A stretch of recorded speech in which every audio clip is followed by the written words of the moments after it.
예, 안녕하십니까 여러분들의 백만장자입니다. 예, 사랑합니다 여러분. 예, 통계적으로 여기에서 경기부양책을 내고 본격적으로 완화 정책으로 나오면 삼성전자 주가는 지금까지 통계적으로 봤을 때 항상 상승을 많이 했다 하는 지금 그런 시나리오로 지금 대규모 경기 부양책을 발표한다는 지금 전망이 나오고 있거든요. 여러분, 이제 조만간 삼성전자가 급등할 수밖에 없는 그 소식을 여러분들에게 따끈한 소식을 분석력 있게 여러분들에게 전달을 좀 해드리도록 하겠습니다. 그 전에 제가 여러분들에게 보여드리고 싶은 게 있습니다. 보여드릴 게 있는데, 삼성전자만 가지고 계신 분들도 계시고 미국의 나스닥이나 필라델피아 반도체나 아니면 개별주에 투자하시는 분들도 계신데, 자, 지금 나스닥이 여러분 최근 거의 한 달 동안 여러분 지금 14.43%가 빠졌습니다. 예, 나스닥이 지금 거의 한 15% 가까이 빠졌는데요. 저는 많은 분들이 영원히 갈 것 같지만 결국 영원한 건 없다라는 걸 좀 말씀을 드리고 싶고요. 자, 그러면 2월 1일부터 18일까지 우리나라 투자자분들이 순매수 상위 10종목을 순매수 상위 종목을 보면 여러분 보시면 테슬라가 마이너스 한 8.5%, 자, QQQ, 그것도 울트라 프로 QQQ죠. 레버리지 몇 배 수익을 내는 나스닥이 상승을 하면 몇 배 수익을 내는 TQQQ가 마이너스 18.42%입니다. 여러분, 이게 우리나라 국내 투자자가 두 번째로 많이 사는 종목이에요. 근데 알파벳하고 엔비디아도 조금 빠졌지만 메타가, 페이스북이죠. 그 전에 메타가 여러분 34%가 빠졌어요.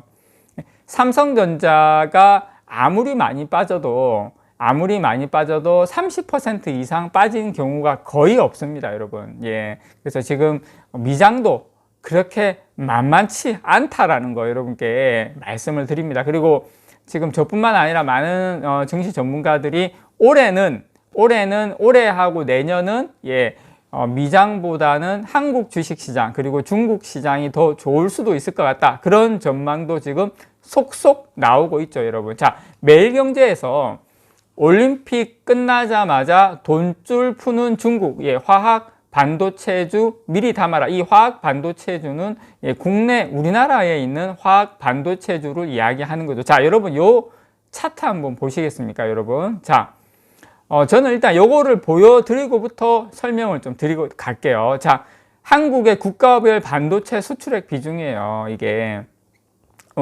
보시면 중국이 40%, 홍콩이 20%, 그 다음에 베트남 10%, 미국 7%, 대만 5%, 필리핀 3%. 사실상 우리나라 반도체 수출의 거의 60% 이상이 중국, 홍콩입니다. 홍콩을 통해서 이제 중국으로 들어가는 거고 사실상 중국입니다. 거의 60%인데, 자, 중국이 이번에 베이징 동계올림픽을 종료하고 난 다음에 3월부터 본격적으로 경기 부양책을 내놓을 것으로 예상이 됩니다. 그렇게 되면 본격적으로 경기 부양책을 내놓으면 중국 수출 비중이 높은 뭡니까? 반도체죠, 반도체. 가장 수출 비중이 높은 게 반도체죠.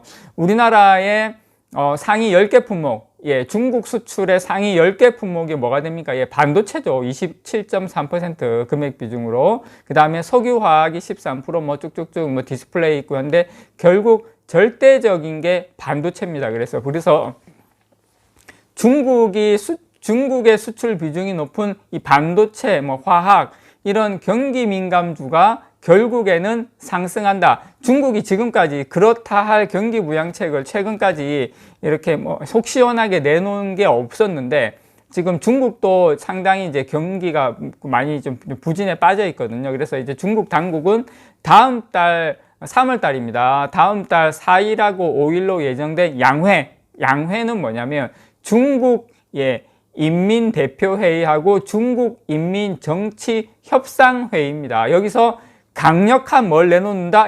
경기 부양책을 내놓는다는 겁니다, 여러분. 그래서 중국에서 경기 부양책을 내놓으면 어떻게 됩니까? 당연히 생산 많이 일어나겠죠. 투자 많이 일어나겠죠. 이런 재정을 조기 집행해서 소비를 상당히 촉진시키겠다. 내수 확대 정책을 내놓겠다 이겁니다, 여러분. 자, 생산과 투자가 일어나면 당연히 완제품의 어떤 그 비중이 완제품의 생산이 많이 일어나면 거기에 들어가는 중간재, 가장 많이 들어가는 중간재가 뭐가 되겠습니까, 여러분?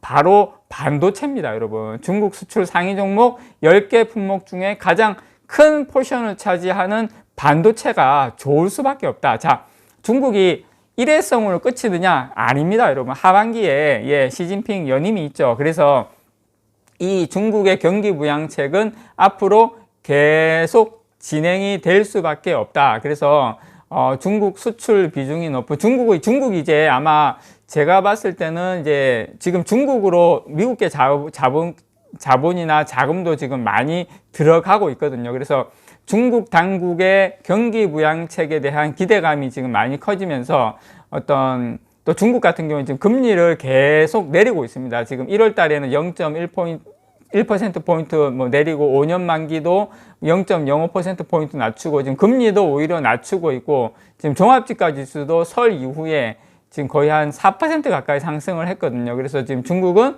계속 경기 부양책을 내면서 금리는 전 세계적으로 금리를 올리고 있음에도 불구하고 금리를 계속 내리고 있다는 거 여러분께 다시 한번 말씀드리고요. 지금 우리나라 같은 경우에 1월 수출 통계에서 뭐 석유화학, 반도체 이런 쪽에 지금 전년 동기 대비 계속 늘어나고 있는데 그 중에서도 반도체 부분의 수출이 상당히 좋아지고 있다는 거 여러분께 다시 한번 말씀드리고 싶고요. 어쨌든 중국이 경기 부양책을 내고 중국이 살아나면 우리 반도체의 비중이 더 많이 늘어나고 특히 반도체 비중이 늘어나면 특히 삼성전자 실적과 삼성전자의 주가 상승이 같이 갈 확률이 높다. 그래서 올해는 미장이 조금 올해하고 내년 초까지는 미장이 좀 쉬고 오히려 반대로 신흥국 지수의 대표 주자인 중국이 사실은 작년에 못 갔거든요. 우리나라도 작년에 못 갔고 그래서 올해 뭐 앞으로 한두 달 정도의 조정이 끝나고 나면 본격적으로 빠르면 이제 다음 달부터 본격적으로 중국 증시가 상승하면서 경기 부양책을 내면서 삼성전자를 중심으로 한 한국 증시도 같이 상승할 확률이 높다라는 거 여러분들께 제가 강력하게 말씀을 드리는 바입니다. 이상 여러분들의 백만장자였습니다. 사랑합니다, 여러분.